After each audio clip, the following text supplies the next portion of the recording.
Well, are you ready to talk about embracing the suck in Type 2 fun? That's the discussion I want to have today because, to be quite honest, I have a lot of things going through my head right now while I'm out on a backpacking trip.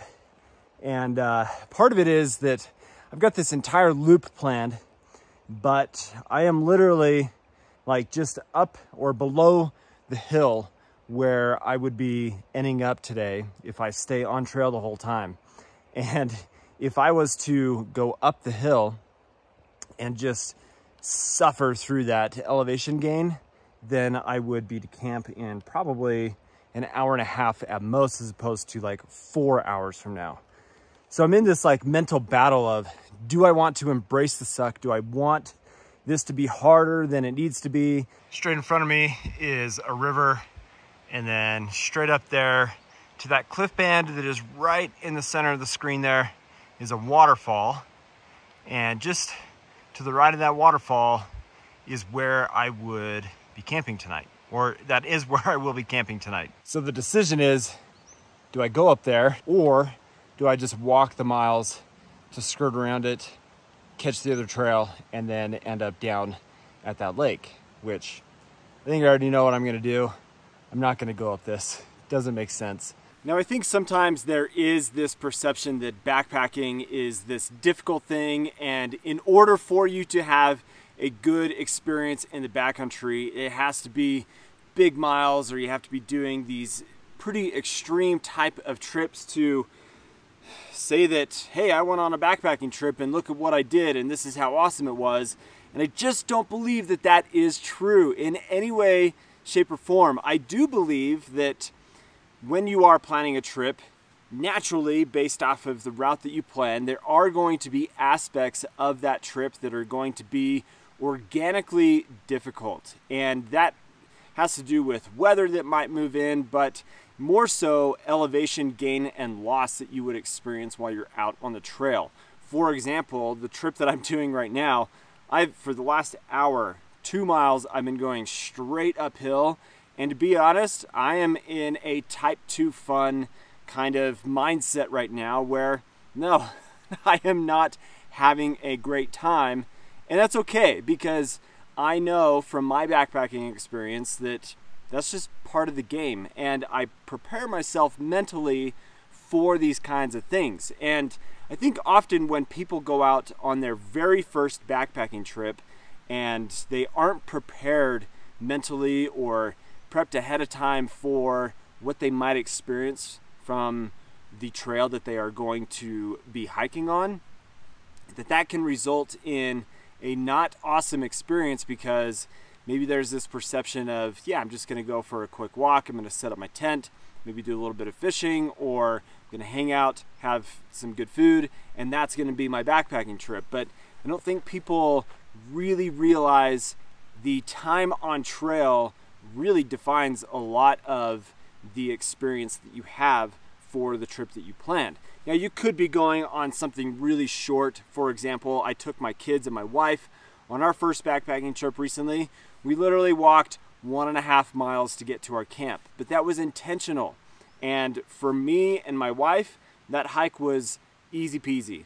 But for my kids, when they're carrying weight on their backs and they're walking that distance at elevation close to 10,000 feet, that made a big impact on them.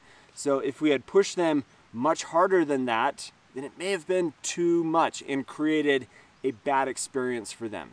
At this point, I want to talk about the sponsor of today's video, which ties in really well to this whole conversation of embracing the suck and does backpacking have to be difficult? Does it have to be hard?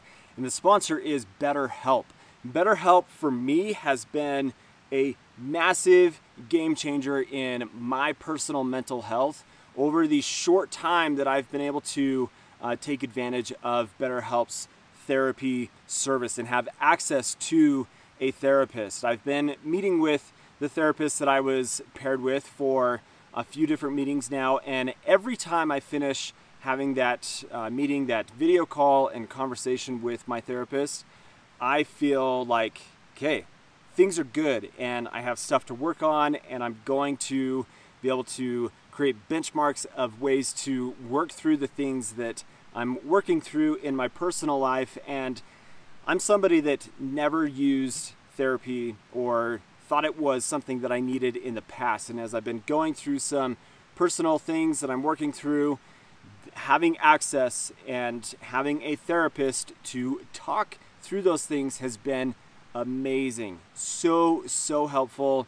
And it's because of the access to BetterHelp. So I highly recommend checking out BetterHelp if you are curious about needing some therapy in your life to work through things. And I've got a link down in the description that will save you a little bit of money, that 10% would be saved on your first month with BetterHelp. So click the link down in the description to learn more about BetterHelp.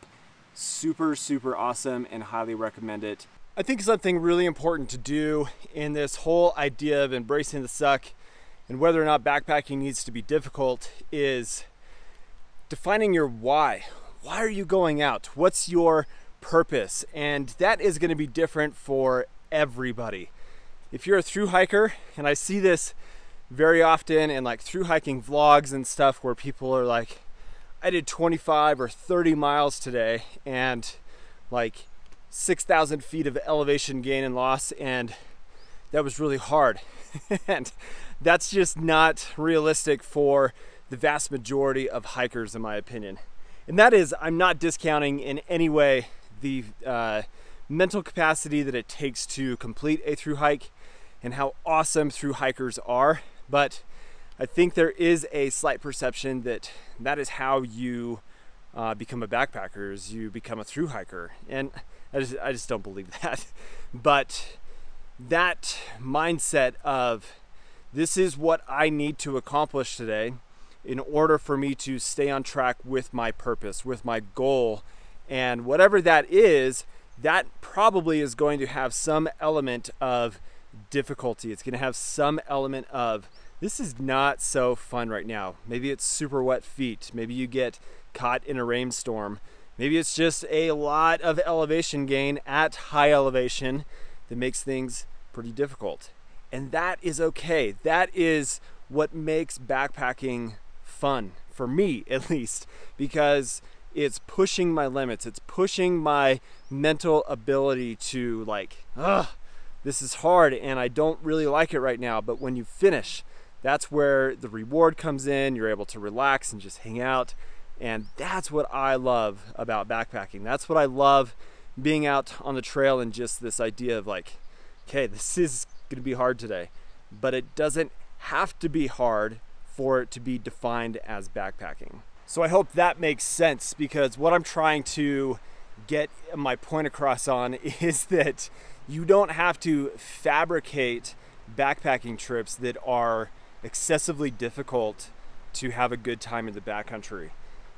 That's just not how it works. Hard things are going to come from being out on the trail. I've got a hill right in front of me here that, sure, my heart rate's going to go up. My quads are going to be tired and exhausted by the time I get up there. But that is what I chose to do for this trip. And I prepared mentally for it so that I'm not thinking, man, why am I even out here? Why am I doing this? But keep in mind that mental preparedness, physical preparedness for specific routes that might be a bit more difficult because of elevation gain, weather, temperature, just all of those things that would put some kind of element of difficulty into the trip, that preparing for that, you are ready for those type 2 fun experiences, and you're not sitting there questioning yourself like, why on earth am I even doing this if every single time I go out it's hard, I don't have fun, and I don't enjoy myself? Like, you should absolutely not go on a trip with that expectation that backpacking has to be difficult. So check out these videos that also talk about backpacking and the difficulties of backpacking and type 2 fun. And thanks for watching today, guys. If you are not subscribed to the channel, please do. Hope you have an awesome day. Catch you on the next one. See you later.